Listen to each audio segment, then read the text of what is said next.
Well, good afternoon, ladies and gentlemen. We have a very intimate, cozy setting here this very afternoon.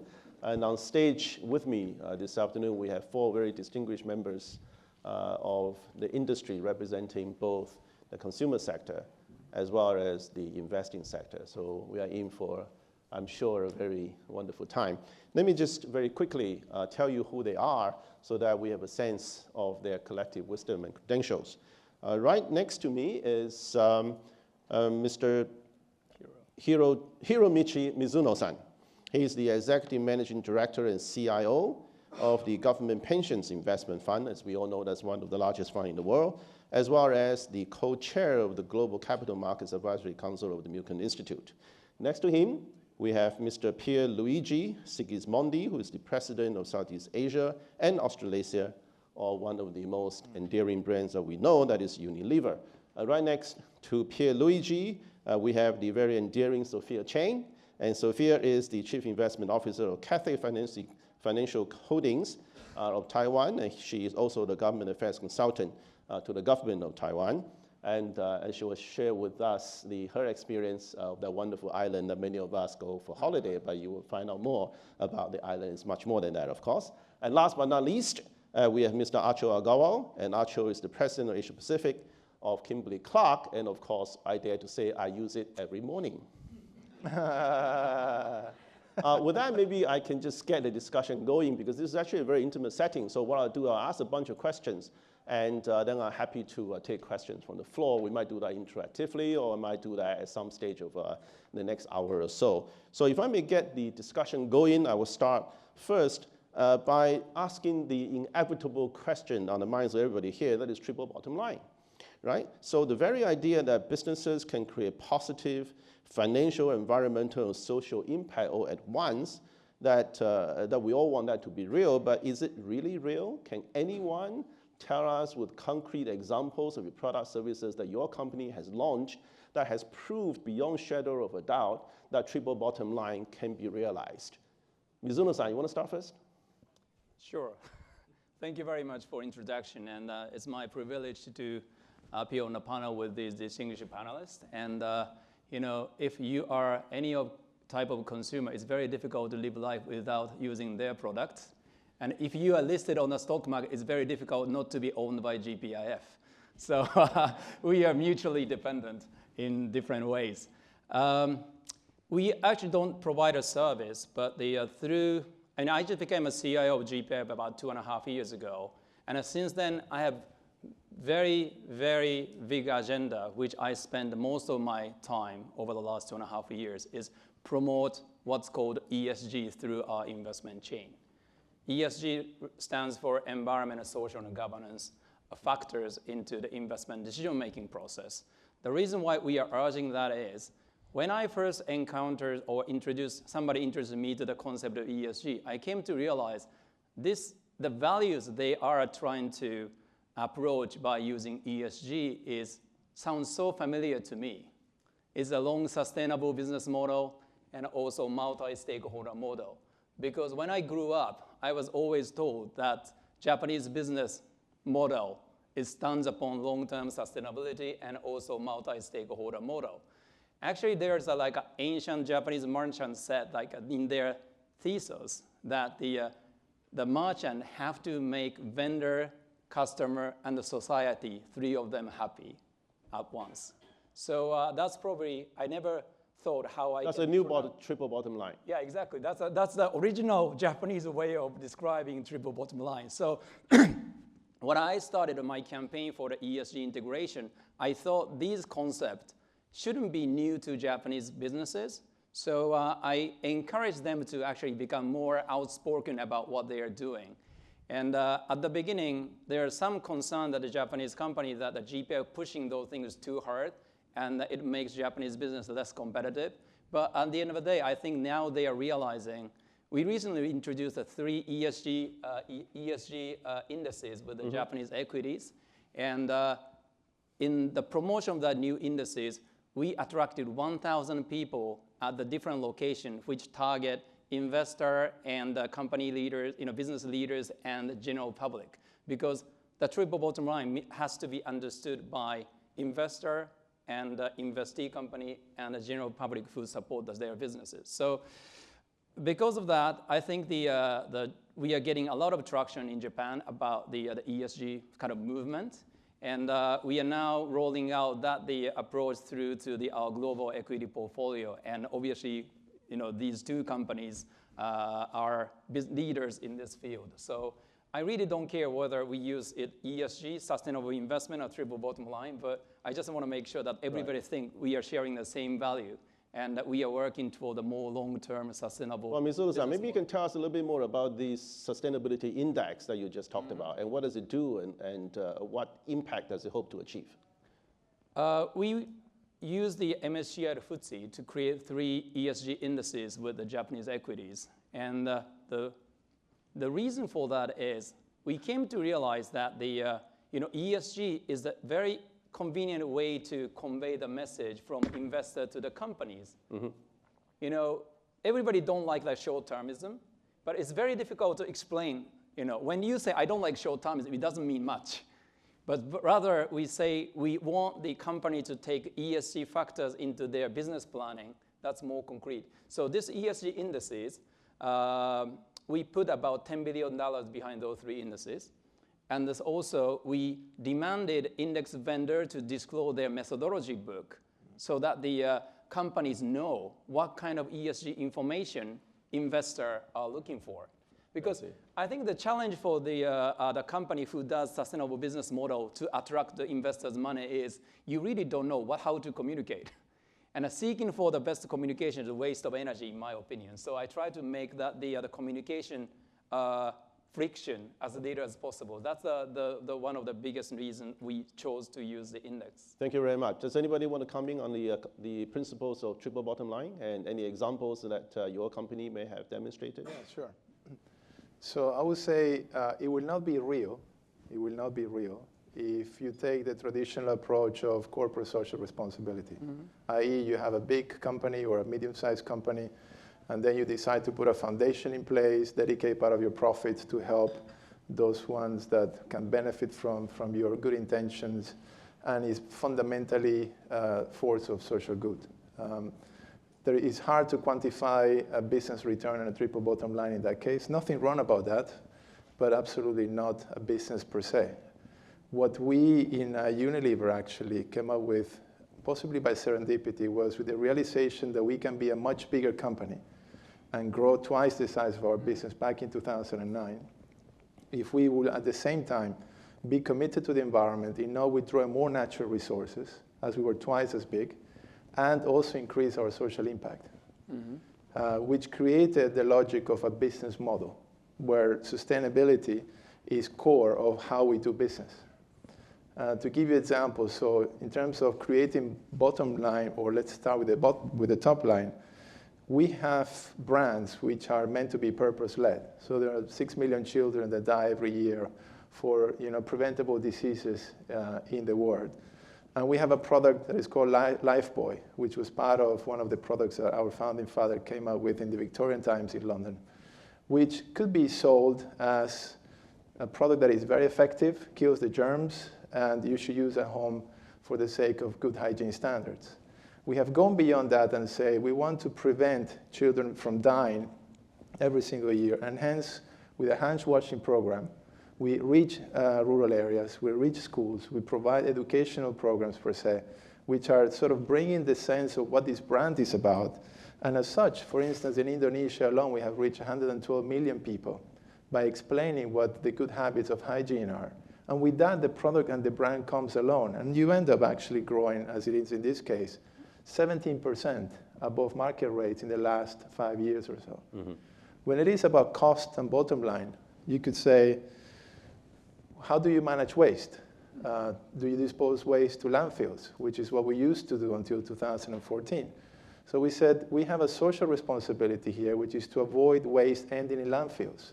Why don't we embark in the bold ambition to actually avoid any waste to end up in landfills? Why? Because there is organized crime behind those. There are children working in the landfills collecting garbage for a living. And what we did with that program was to basically realize how much waste we had internally in our industrial base, and we ended up saving 200 million euros of cost in our industrial system, warehouses, R&D centers, by preventing waste to end in landfills, which is a source of carbon emissions, as you saw possibly this morning. Now, we have gone beyond that to say, now, what about post-consumer use? So once you use the plastics and they end up in the environment, can we do something as a company that makes business sense, that will allow also to help the environment as well? So we try always to connect the two. Right.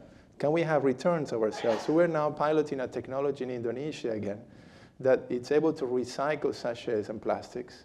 And then that byproduct will end up costing us 20% less than a virgin-based plastic material that ends in our products. Significant profit benefits for the company. But driven by purpose and driven by the intention to actually do something that can make a difference to the environment. So renewable energies. In the Philippines, I'm sure you're aware of the Typhoon Haiyan, devastating natural disaster.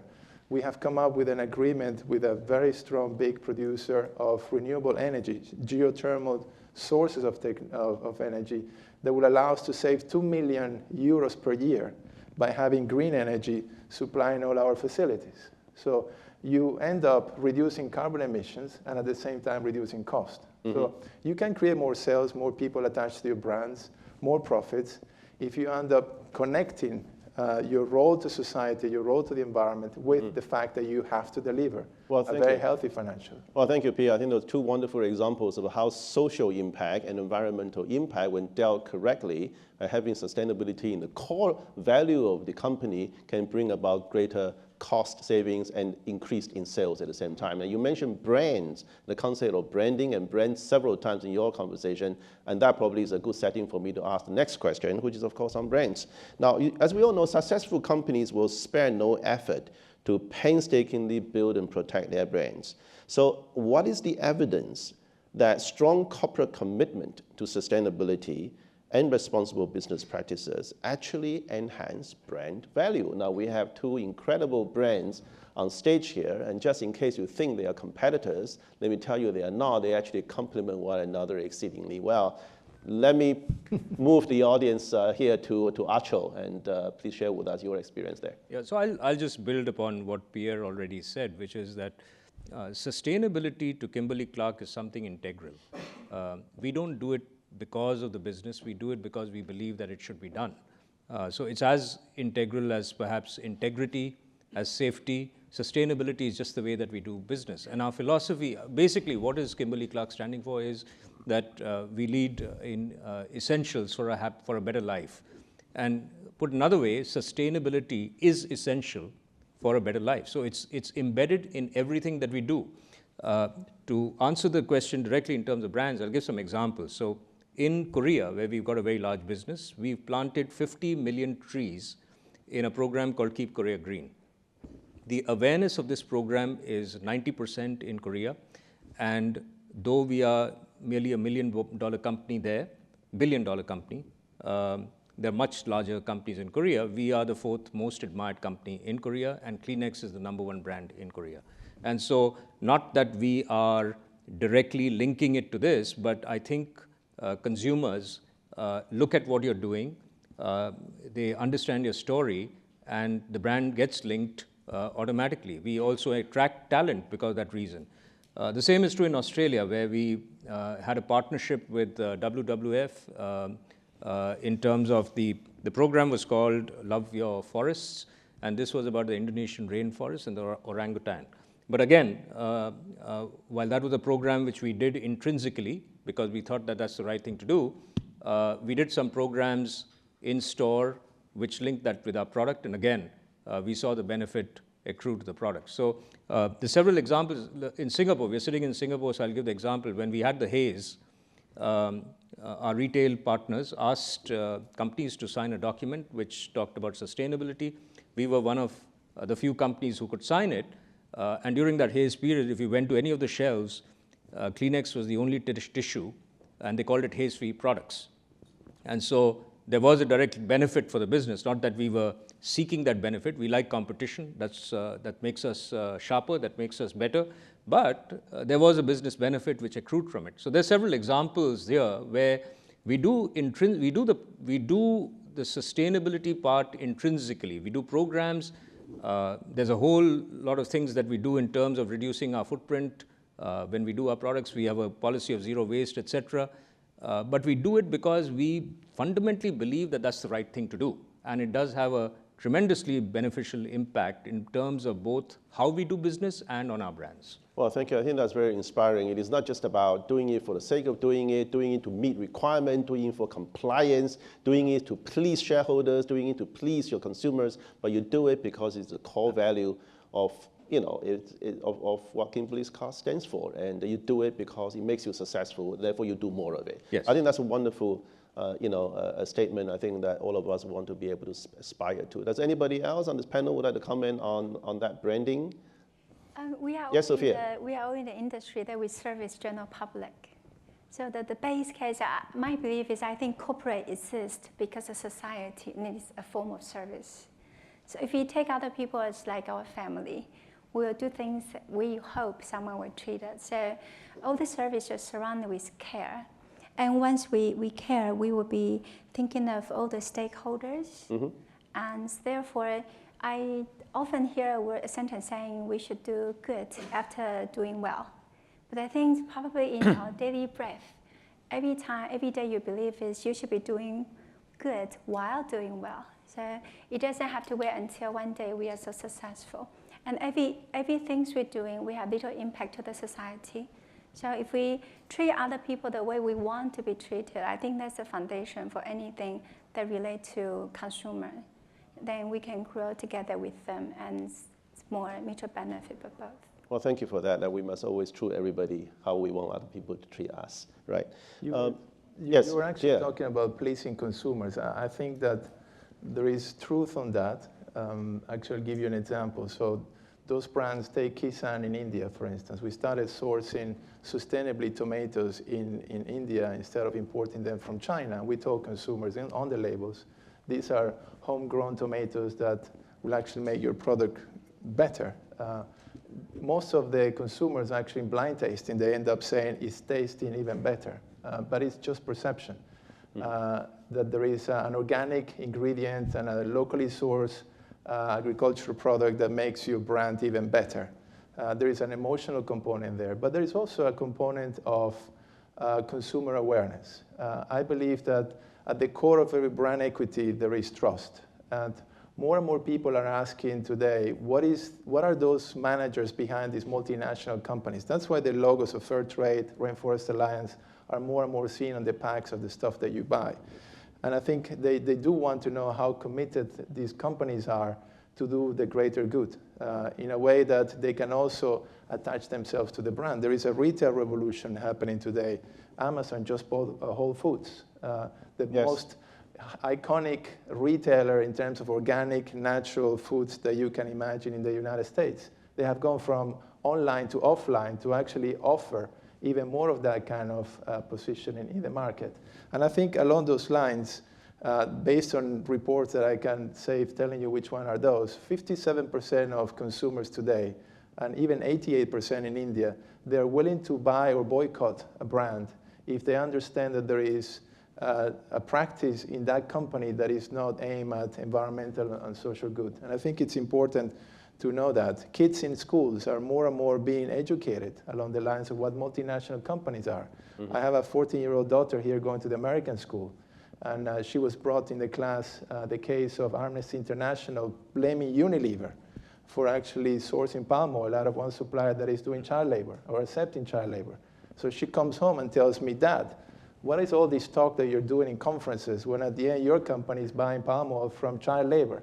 So I have to explain all that stuff to her. She couldn't believe me, and I offered, let me go to your school so I can talk to your mates and then have a sort of educational moment there. Mm. I have to bring Ben & Jerry's ice creams, of course, so I could be popular to them.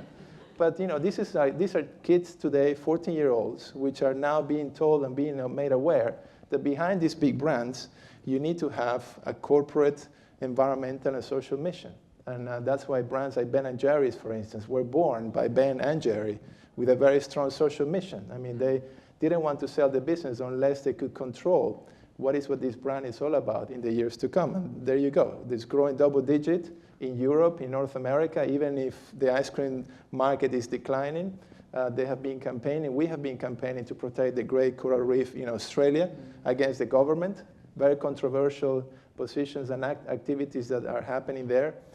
Same-sex marriage, social justice, environmental justice. We say in Ben & Jerry's, we're in the business of not selling ice cream, we're in the business of changing the world. So when you put the brand essence and purpose in a much bigger position than we have to increase our financial performance, you end up having phenomenal total shareholder returns. Phenomenal total shareholder returns. So now you know, to save the world, you have to buy the next ice cream from Ben & Jerry. There you go. And to free advertising. That's right. And to save the world, that you should use Kleenex to wipe your mouth. Right. I think that's a wonderful time for me to move on to the next question. And we talked about our children. We talked about preferences of the consumers. And this brings me to ask a question about millennial generation, right? I think we have children in the millennial generation, and some of you are millennials yourself. And we all know that their consumptions could determine the success and failure of companies to come. And studies have shown that millennials are much more likely to demand products and services from companies embracing sustainability principles. Indeed, many are prepared to pay more or pay a premium for it. So what is your experience with this trend, and what does it mean to your business? Mizuno-san, you want to start? Yes, I cannot wait to talk about millennials, which my daughter belongs to. And then I think I'm pay attention to this millennial effect for two reasons. One is that their consumption pattern will affect the future businesses, how you guys reshape your businesses.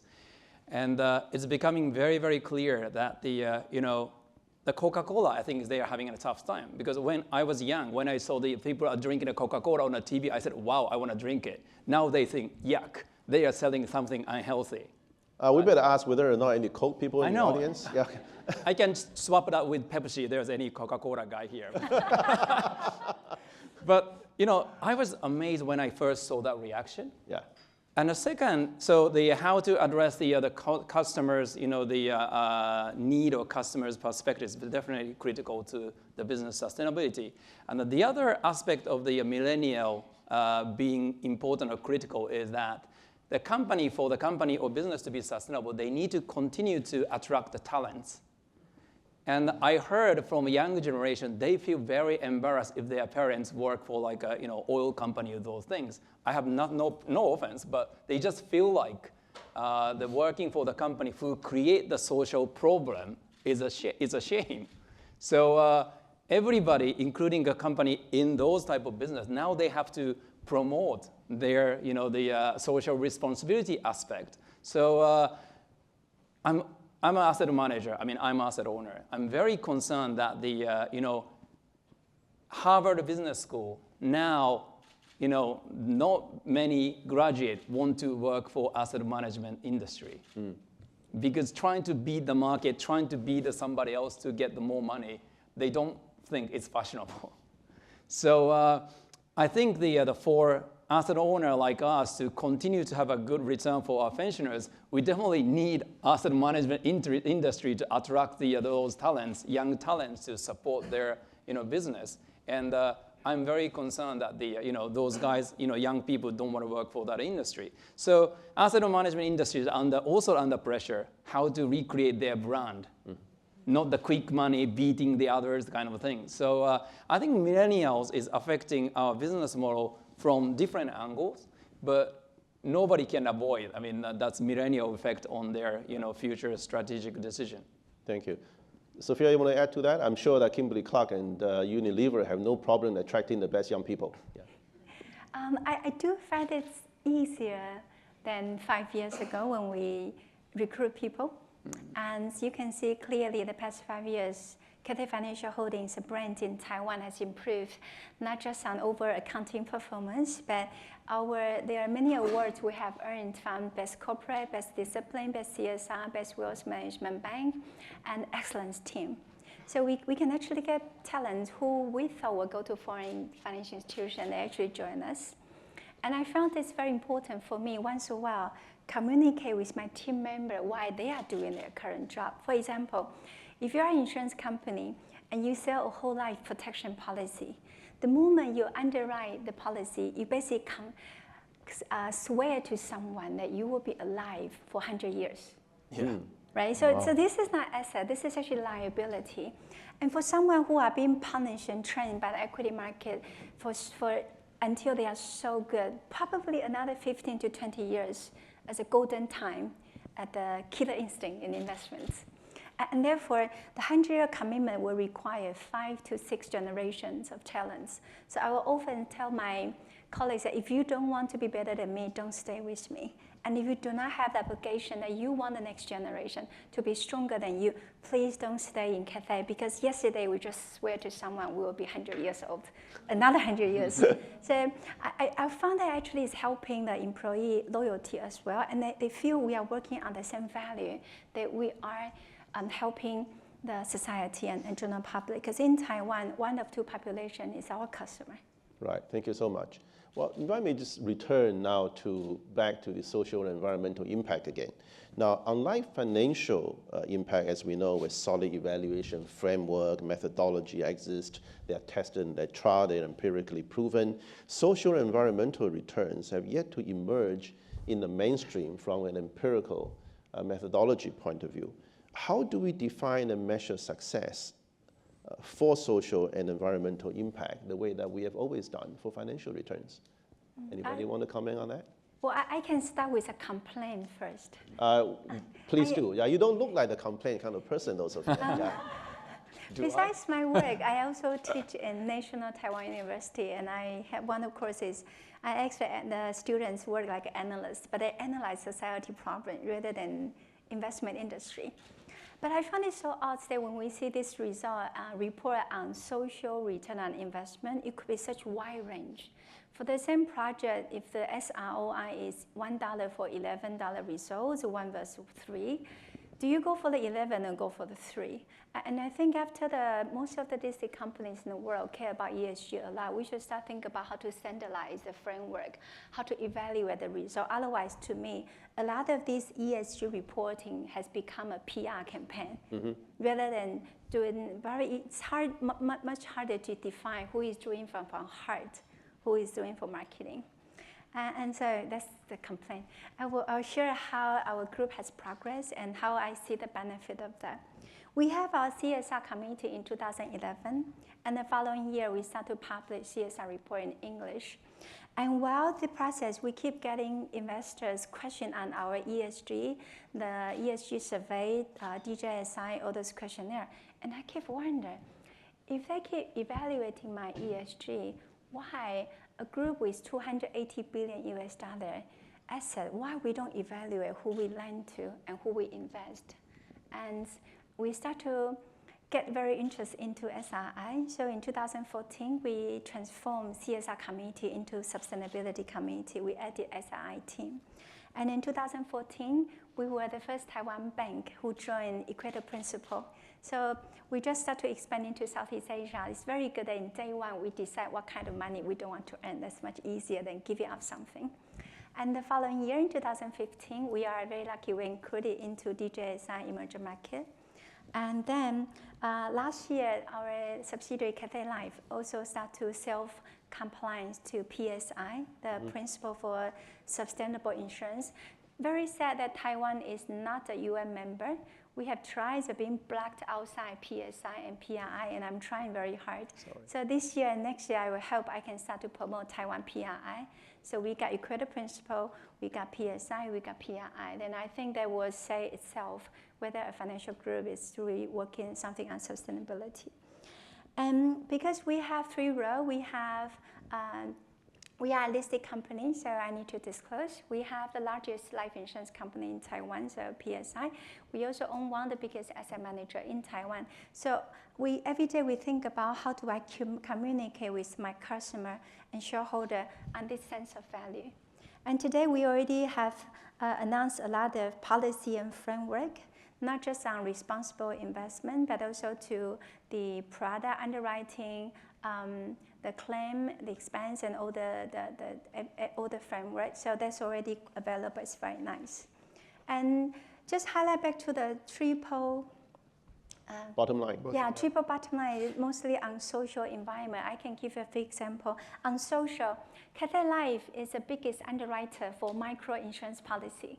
So we let go the expense. We just charge the risk premium. Some of the poor family, all they need is 30-year protection until their kids grow up. We have the biggest market share for that. We are also the biggest trust and custodian bank for all the charity trusts in Taiwan. And we also have very pioneer into this immigrant care program. We have many immigration and the wives and husbands from Southeast Asia. We even send the kids go back to see grandmother's home. We keep thinking about how they can integrate into these islands so it will be more happier society. And the bank, we have dedicated team helping SME when they start their new business. And we are very active in promoting good industry policy direction that support sustainability. For environment, our P&C insurance company, we underwrite insurance policy with discount to electronic vehicles. We also have a bicycle insurance. And Cathay Life is the largest investor in Taiwan into renewable energy. They already invest more than $300 million into it. And our bank is the largest lender to solar installation, not the solar market. So you can help the farmers, fishermen have that. They can have electricity. They can sell the power to Tide Power. They can enhance their living. At the meantime, we are doing some CO2 reduction. So that's also helpful. And lastly, our asset management subsidiary has ecology funds. Not very big, but we insist that should be retained there. So Taiwan government is also very proactive. In 2015, Taiwan already has stewardship code. Last year, the labor pension funds, they also start to offer ESG funds mandate. And the government also have a plan according to the COP21 on CO2 emission reduction. So these are all quite healthy. Does that help? Of course, I can see the following benefit. Number one, if your brand is better, your market share is better. And you don't have to cut price to get customer because they will be happy to support you. For a tiny price difference, they're happy to be a customer.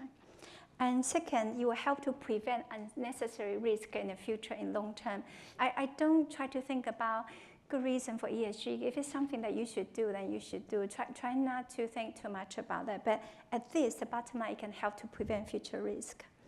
And then it's good that every day you think about what you should do, what you don't. These days, beautiful marketing TV ad no longer work. Someone walk into your branch, they will feel how you service. In 2 minutes, it's on their FB, it's on their Twitter.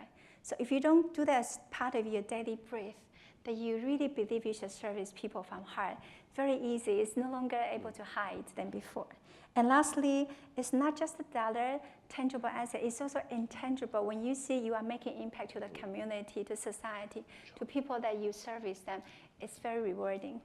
Well, thank you, Sophia. I think that was a wonderful, passionate account of the wonderful work the Cathay Financial Holding has done. Maybe there's a start of a good case study, and if you were to write it up, I'm sure many of us would love to read about it. I know Acho, you want to comment, and Mizuno-san want to comment as well. Please go ahead.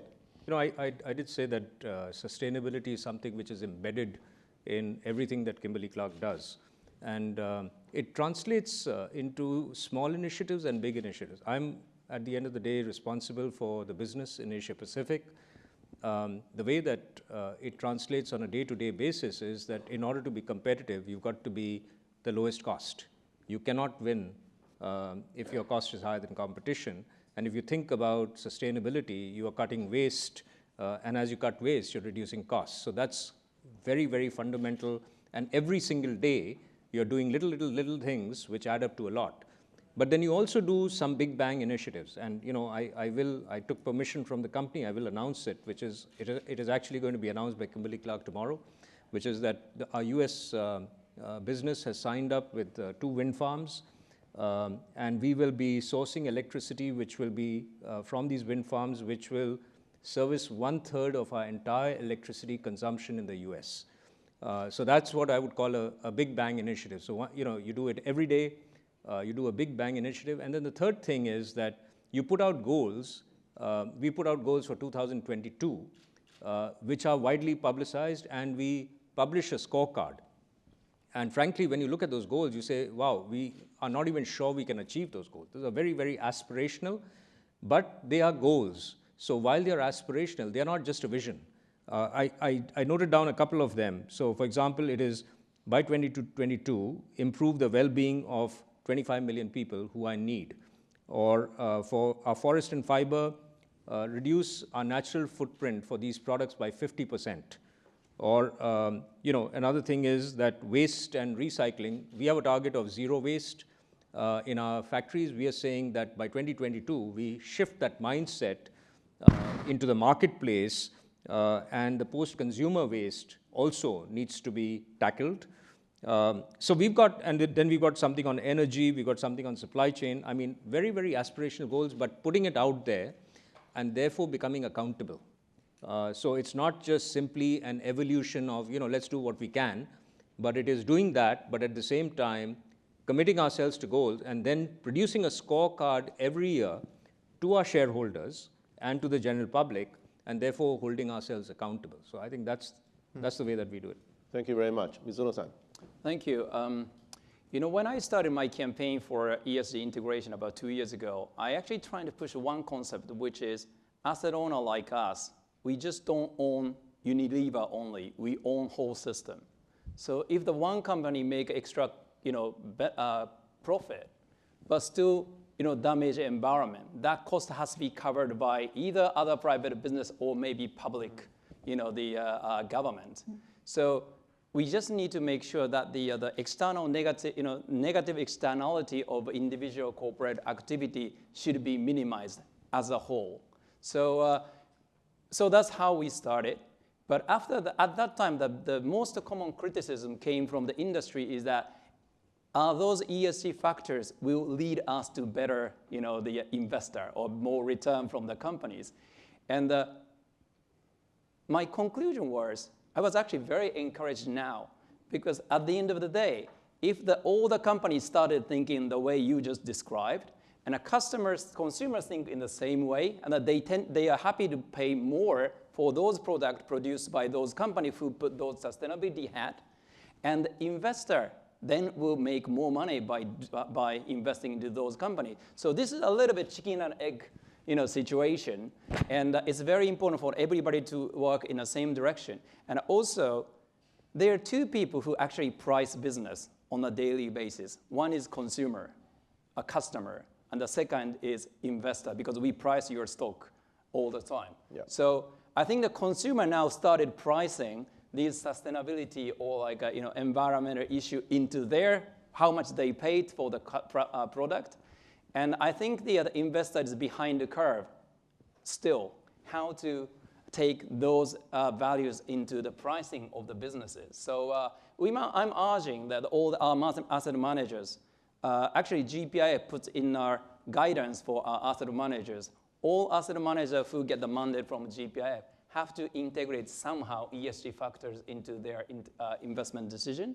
And also we ask our asset managers to engage directly with the company if there's any significant ESG issues related to their businesses. So, this is a journey, because there are a lot of bits and pieces not working as a system, but I think it's very important for everybody to just work on for the same value.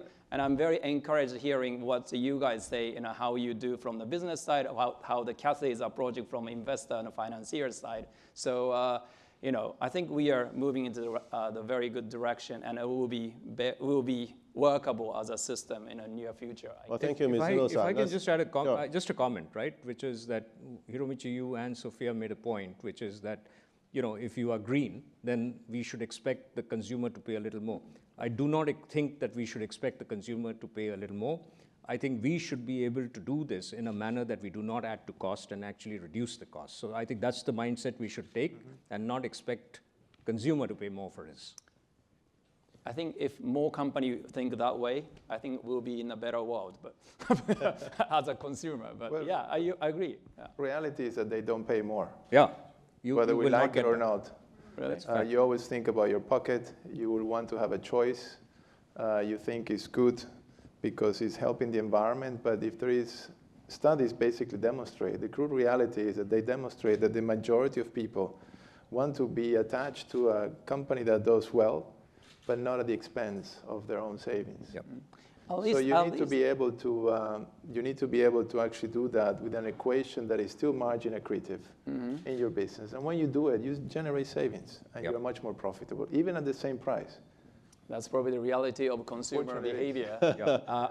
I mean, a survey says like the millennials are willing to pay more for the environmental friendly product, but that's probably not the reality. Well, when the panel get into the stage of intellectual debate, you know that good thing is happening. So on that, we should always let the lady to have the last say. So do we want consumer to pay more so that there is unrealized profit margin? Actually, we would thought countries with higher GDP per capita is willing to buy things of better quality or goods from small farmers or social enterprise. Actually, I found the emerging market people, they actually buying a lot because they see how their society suffer from this environment change. And the question we just talked about relate me as real sustainability. I think globally there is a moral problem with consumer good company and with financial industry. Number one, we don't think about risk pricing. So we keep telling people, you want stable return, give money to me. And then, by the way, you want balance fund. So they keep taking the money into bond fund, high yield bond fund without telling their customer what risk they are exposing to. And consumer, I would tell you, oh, this medicine doesn't hurt your stomach without telling you actually hurt your liver. Yeah, so it's all about marketing. So if eventually we got more advanced, we should be really coming back. Are we doing things good for the customer? Otherwise, today, the marketing campaign, you tend to tell people this is delicious without telling how much sugar is in it. And by the way, it's very cheap. So it requires a way of marketing that people can see your value. They go back to the brands issue that Robin just asked. That's right. That's right. Sustainability is for doing good. I'm going to just now ask the audience, whether anybody in the audience that you have a question you would like to pose at the panel. I have more questions to ask. Okay, gentleman over here, and followed by the gentleman behind. Go ahead. Yes, maybe you can tell us who you are and make your question very succinct. So I'm Peter Wayman. I run a natural cleaning products company. We make cleaning products out of fermentation of pineapple and patented that technology globally. I actually have a comment rather than just a question. I know we've talked, you all have talked about some of the great things your companies have done and what investors are looking for. I can tell you this. I raise money globally from private investors, and investors are increasingly interested in sustainable activities and impact investing. It's still, I would say, small in terms of how people are looking at it on their overall portfolio, but every year when we go to raise money, it's an increased percentage. Thank you. Thank you very much. Right, gentleman behind, right behind you. Hi, my name is Christopher. I'm involved with MAC3, an impact fund in the region. As a consumer, I don't have access to the president of Kimberly-Clark and Unilever on my aisle to tell me all the wonderful things that their brands do. But when I buy a pot of Ben & Jerry ice cream, I have a small logo called B Corp. B Corp tells me it's a standard for sustainability. And as a consumer, I know that this brand has done something specific. Now, a question to all the panel, including Temasek, is standards like B Corp relevant to not only to single brands but to your entire group? Why is in Unilever or Kimberly-Clark a B Corp company themselves? And should Temasek also promote standards such as B Corp on their Singapore companies and to be really a leader in sustainability in the ASEAN region? Thank you. Yes, Acho? Yeah, I think, I think if I take the larger import of your question, it is the communication to the consumer in terms of what are your products and what you stand for. Now, that can take various forms. I gave the example of Australia, where we actually partnered with WWF, and we put the symbol of WWF on our products, which was a way of communicating to the consumer that we are a sustainable company. We also are 100% FSC certified, which is a sustainable pulp. And so we will put that logo on our products just so that we can communicate to you that it's all sustainable pulp. There are many companies who will not be able to put FSC certified.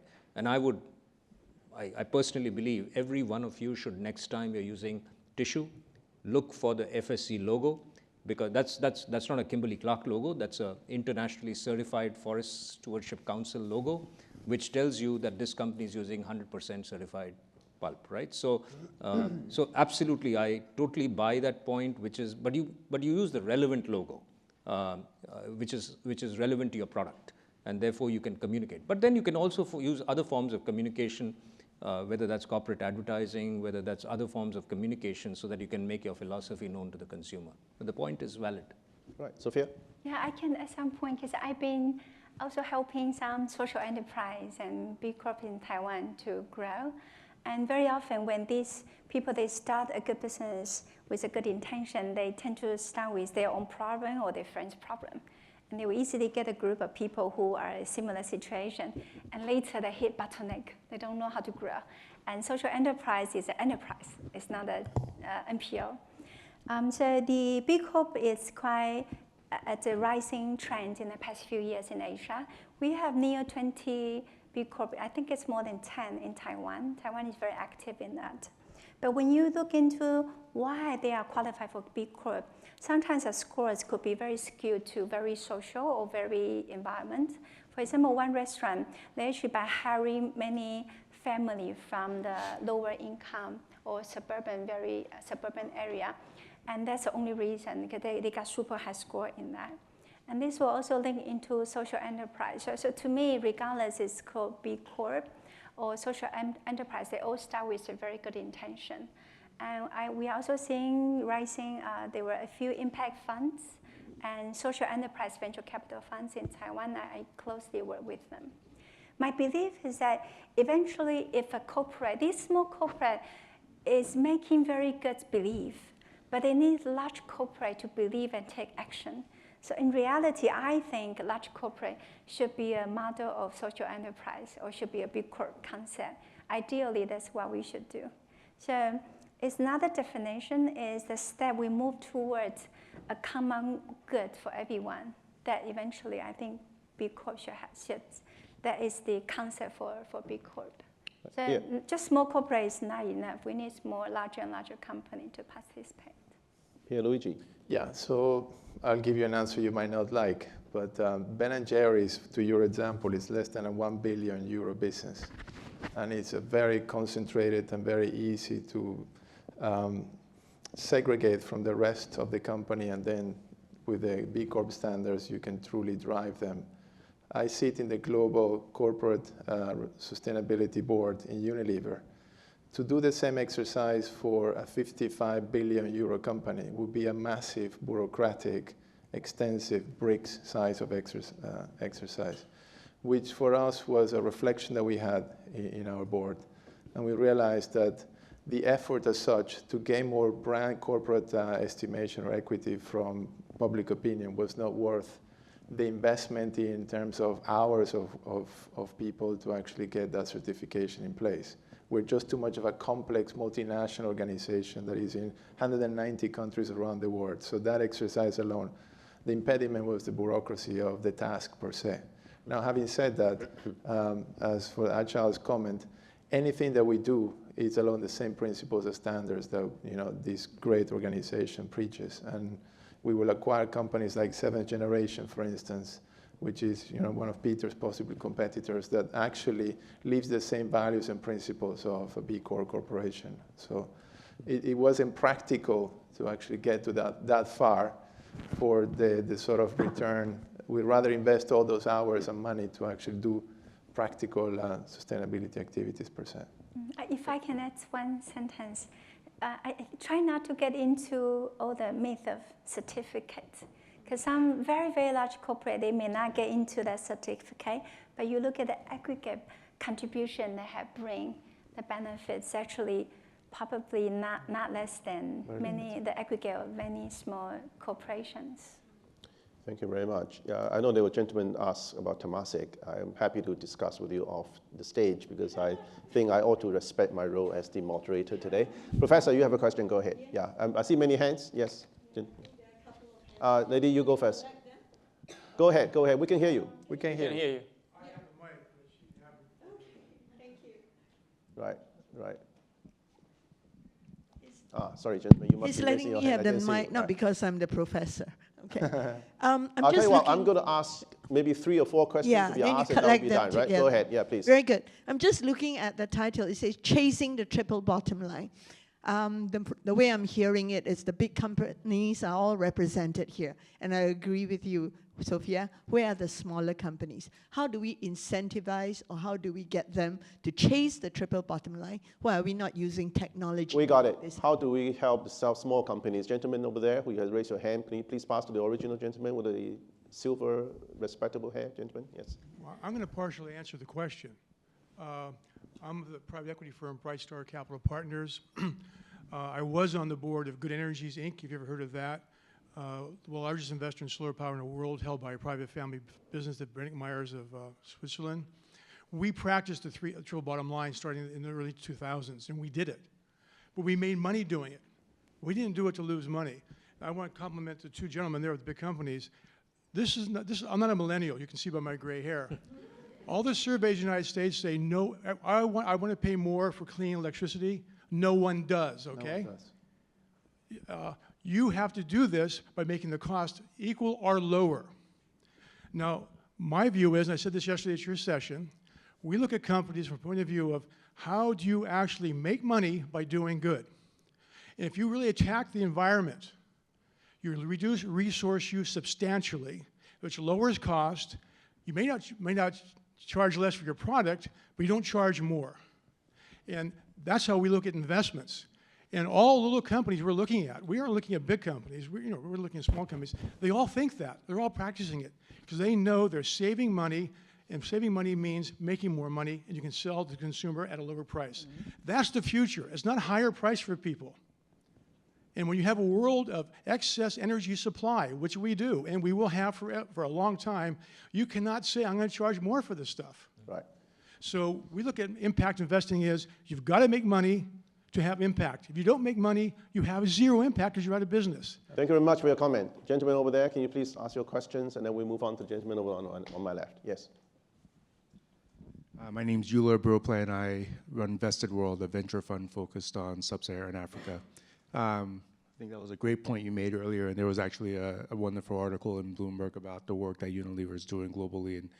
And my question is on, as you guys look at your supply chains and the products you're selling in these markets, whether it's here in Southeast Asia, South America, Africa, consumer preferences may be different, and in order to sell the product mix that you are known for, you may need to import some of the raw materials. So to what extent are you guys looking at your supply chains, trying to bring it locally, and also to what extent will you be acquiring local companies like the gentleman up here as you look to expand your portfolio within the regions in which you operate? Okay, gentleman over here, 2 gentlemen, yes. Gentleman in the back first.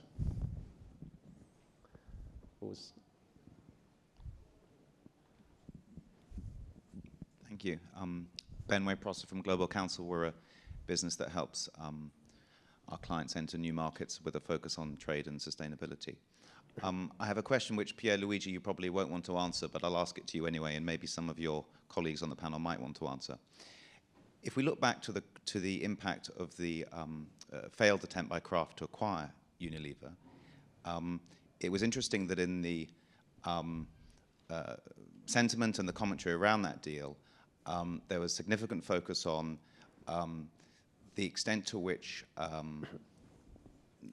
there was a sense that costs were too great within the business, but also your chief executive, who has played such a prominent role in leading this global debate, was essentially being called in for his focus on sustainability. That bit didn't work. Your company is moving in the right direction. And what's most interesting is that your share price is up maybe 30% since the failed bid. You've undergone a major cost reduction program. So my question is, and the other panelists may well have a view as well, to what extent have the capital markets come to understand the impact of the work that you're doing and the importance of sustainability when you can undergo a cost-cutting program which can have such a significant impact on your share price over the course of the last 6 months? Thank you. Last question, the gentleman here. I'm watching the time. Hopefully there'll be no time for answers. Right. So, Andrew Cross, World Bank Group. So the World Bank's been in existence for just over 60 years. I'd say we have some experience of the double bottom line, given the institution is really around alleviating poverty, sharing prosperity, and doing that through investing successfully in private companies in the emerging markets. So sustainability is, for us, not a relatively new concept, and I don't think we see any schizophrenia between being sustainable and being profitable. But listening to the debate, what always strikes me about the conversation around sustainability is everybody has a unique definition of their own. Is it environmental? Is it social? Is it governance? So some of the, because definitions matter, how do you actually measure whether you've achieved success? And what does then success look like? Thank you. Right, let me just very quickly summarize. One question is on small end companies. How do we get them involved? Second question is, what are you doing with the supply chain? The third question is a comment, rather, is all about hard economics. If you don't make money, don't bother with anything else. The last, number 4, was actually Kraft, Unilever merger, the failed attempt to do that. Does capital market really reward sustainability at all? The last but not least, how do you measure success? 1 minute response and keep to it, starting with Sophia. Okay, I'll do that first. Number 1, I'm actually quite positive on the engagement. Someone asked about how we help more corporate have understanding ESG. We were participating in a CTP non-disclosure campaign. They contact 228 companies, encourage them to reply to CDP survey. We speak to some of the large corporate in Taiwan, and we were thinking they would be quite defensive. Actually, they say, wow, interesting, I never know there is such thing. So end up 19% of the company we contacted reply to CDP, compared with the average of 11% of the total. So it is possible. Sometimes they don't want to do it. They just didn't have a proper framework and benchmark. The question on some definition, it's the same as school. Some people are very good in math. Some people are good in language. Some are good in writing, but they all get A-. So this is a constant progress. A company starts with good corporate governance at Tokyo Marine Asset Management. They only focus on corporate governance. They got a confidence, they will start to expand. So as long as they start to do something, I will say great words, and I hope eventually they will succeed in all fields. Mizuno-san. Yeah, thank you. Talking about the smaller companies, we are just trying to be more actively engage or work with the big companies so that they can set the role model. And also they tend to be on the top of their own supply chain, so they can apply their standards through their supply chain. So I think it's probably more effective for investors to focus on a big company. And about the making money, I think for any business to be sustainable, they need to make money. So, I mean, making money is one of the most important criteria for the business being sustainable. And the third one is about Kraft and failed the merger proposal. I had a meeting with the Paul Paulson a couple of weeks after that the failed merger, and I was very impressed at the way he think about in the long term, sustainability of business, how they deliver the value to the customers. And the one thing I definitely want to share with my investment committee peers is that investor has to be patient, but at the same time, the corporate manager cannot pursue their belief at the cost of the investor either. So I think the Unilever trying to come up with a cost-saving initiative at the same time as they are dealing with communicating to the capital market why they declined the proposal. So I think as a pioneer of those, that they have to deal with immediate negative reaction and the future positive reaction. Thank you. Acho? So I'll just quickly go around. So Annie, to your question, we deal with smaller companies in the context of them being our suppliers and partners, and therefore, as we do the contract, we will put certain obligations on them. But to the point that we've got to do it step by step, otherwise we can kill them with the obligation, right? So that's one. I'd combine those two questions, which made the comment and the question. It's interesting that as we've evolved over the last few years, when we did innovation, my philosophy is to forget about the cost, just get the innovation in, and we'll figure out the cost later, right? That approach has now changed to we put in an innovation parameter, but we put a cost which is lower than the cost today. So every innovation which takes place now in Kimberly-Clark, at least in Asia Pacific, what we are saying is, I want a better product at a lower cost.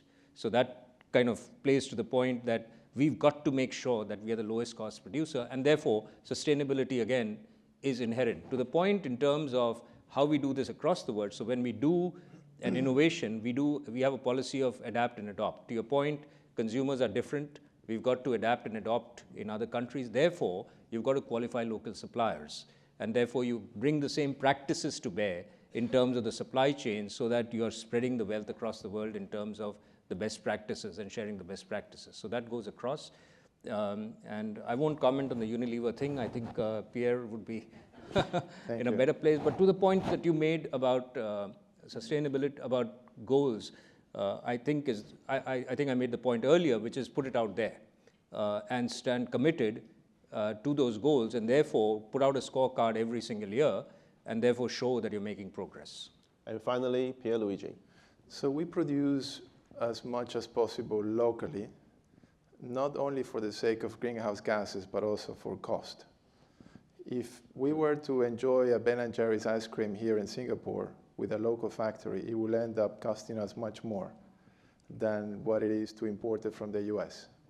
Now, there is an MIT study that demonstrates that a bottle of Fiji water coming from the Fiji Islands has less greenhouse gas emissions imported in the US than producing a normal water of industrial purified water in the United States of America. Why? Because the energy used in the Fiji Islands is renewable. The one actually used in the United States is made out of carbon or, let's say, fossil fuels and coal. So greenhouse gases you have to measure in the totality of the supply chain end to end. And what matters the most is that in some cases you have a negative impact, in some cases you have a positive impact. What we have committed to do is to have a net reduction of greenhouse gas emissions in the way we run our business globally. And that's what matters at the end of the day. We can discuss that more offline. Now, regarding the Kraft Heinz question, which is clearly a question of deep reflection within our own company, what we realized at the time is that short and long term is a polarity that you cannot solve.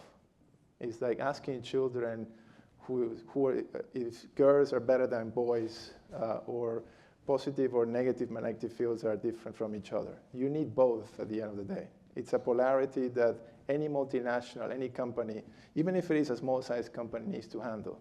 So for us, the reflection, let's call it a wake-up call, was to understand that short-term performance and aggression in terms of financial bottom-line delivery is as important as having a very clear, bold, inspiring vision for the long term.